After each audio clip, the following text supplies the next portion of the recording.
Pay your people better. April 14th, 2026. Oops. It's a bit of a mess in here from. Let it go.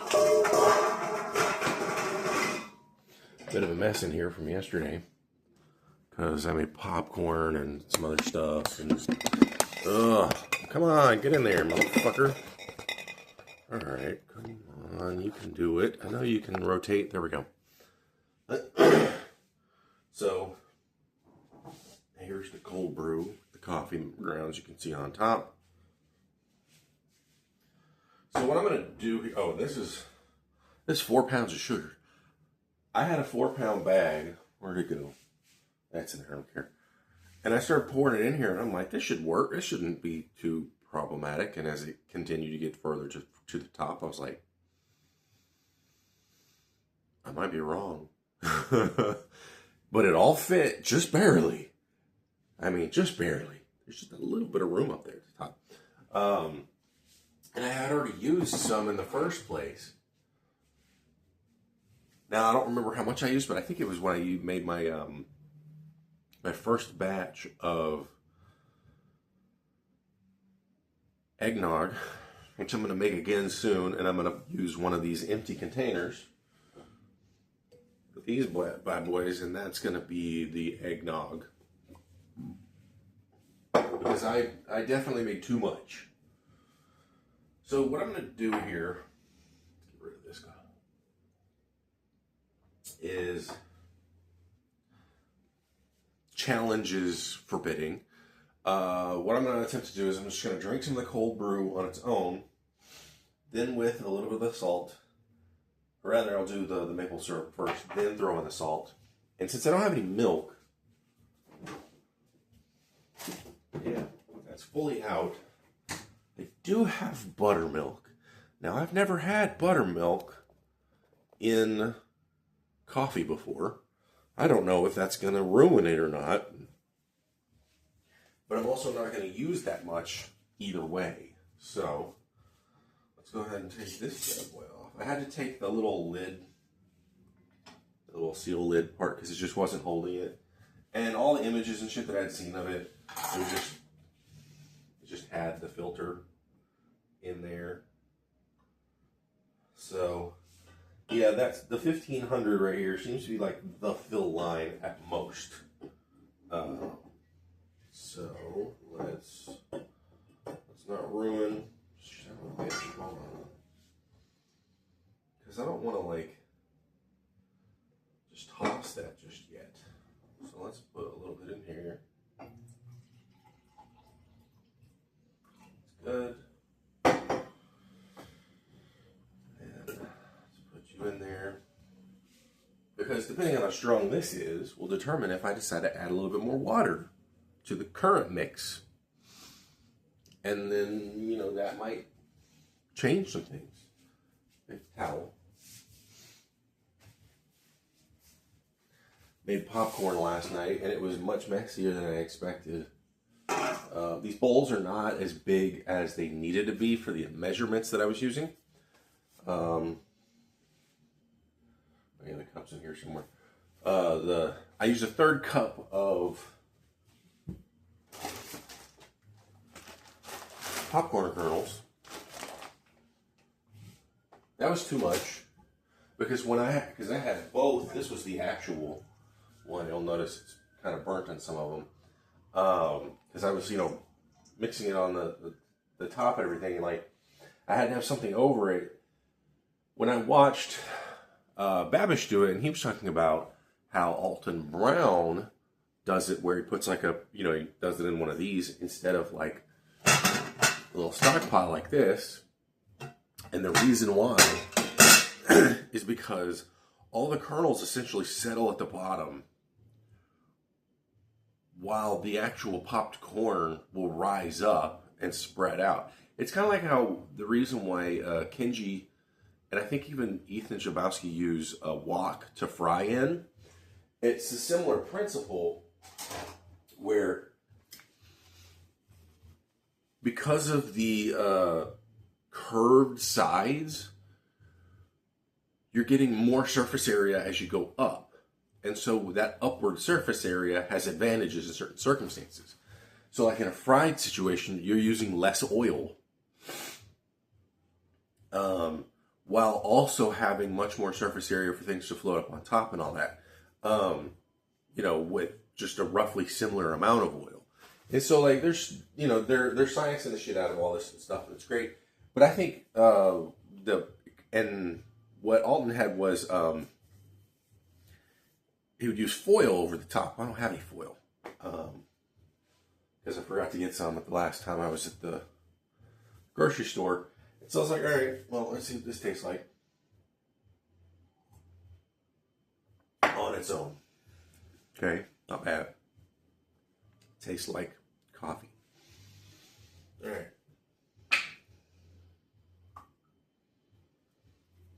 A little bit of sugar, maple syrup, obviously. Let's get one of my few spoons that I have. I'll use my little IKEA teaspoons.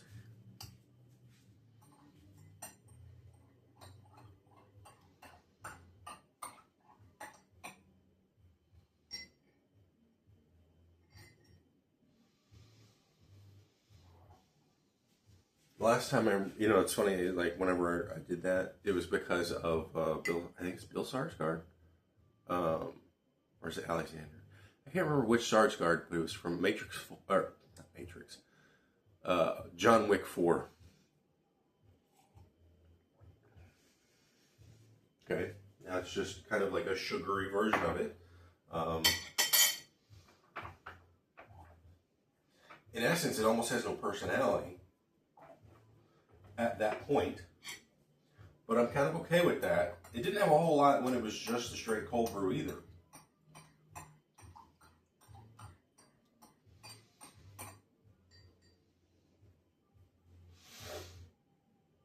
All right, now with a little bit of salt.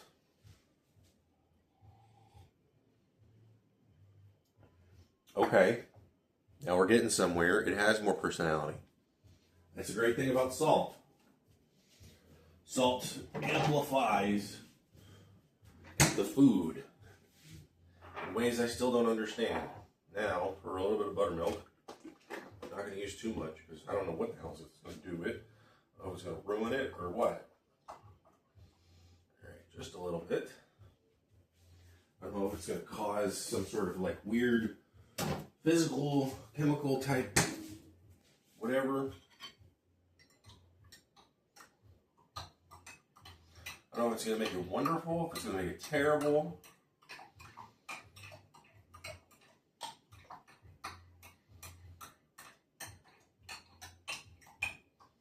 The buttermilk that I've realized is definitely thicker than your typical milk, of course. Let's see. Okay, that's weird. It tastes more like buttermilk than anything else. So, I would say don't put my buttermilk in your coffee. That might go without saying. What I am going to do is I'm going to kind of top this off a bit. Just with like 4 ounces of water. Look, well, yeah. It doesn't seem to want to act like that little video that I had seen. I couldn't find it anywhere, so I couldn't like link to it or anything. But I think I'll let it sit like that for the next couple of days as I continue to drink. I'm not going to have any milk for a couple of days. Just because like today, I'm not going to go to the grocery store just yet. I've got PT later, physical therapy, and then I gotta hit up the comedy club rather, later this evening too, and then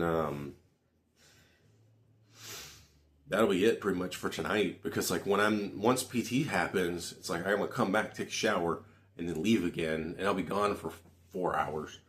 So no grocery shopping today. I can do it tomorrow though. So I can try that tomorrow. But yeah, that's definitely a weird combination with the buttermilk. I'm pretty much still gonna drink it all anyway. Probably just chug it.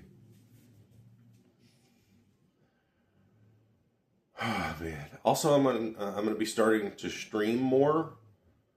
I got some things set up for my streaming channel on Twitch called Justin Bandy Games.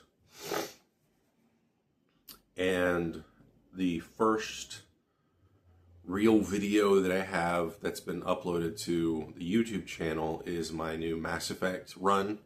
See, I've started it back in the day, literally 2 years ago, but using the old computer with like lesser quality settings, lesser quality internet. Now I have better internet. Now I have a better computer, so I can. And I'm using the Legendary Edition. I realized after watching the stream that my settings were a little weird, and that's because to get into the kind of like sausage making of it all, the OBS, the broadcasting studio that pretty much everybody uses, I had the canvas set wrong. And so it was cutting off parts of my video, but I've already got that changed, so it won't be a problem this time around. And it's just the growing pains of doing something again and with a different setting, because like this computer has a different overall resolution than previous iterations of computers that I've had in the past. So, nevertheless, I am still streaming on my old channel the remainder of Hollow Knight. Once that's done, it's done. And I will potentially continue streaming on that one with different content. I don't know, we'll see. Depends on if I have the wherewithal and the time and all that shit. But the Justin Bandy Games channel has Mass Effect. The first video is roughly 2 hours.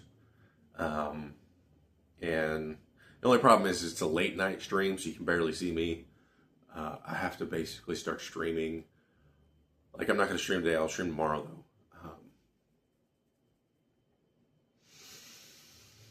But yeah, it's, I'm just going to like try to, for the time being, going to try to stream effectively Monday, Wednesday, Friday, Saturday. And then move from there, and we'll see. But right now, I got to get myself prepared for the PT and all that kind of shit, so have fun.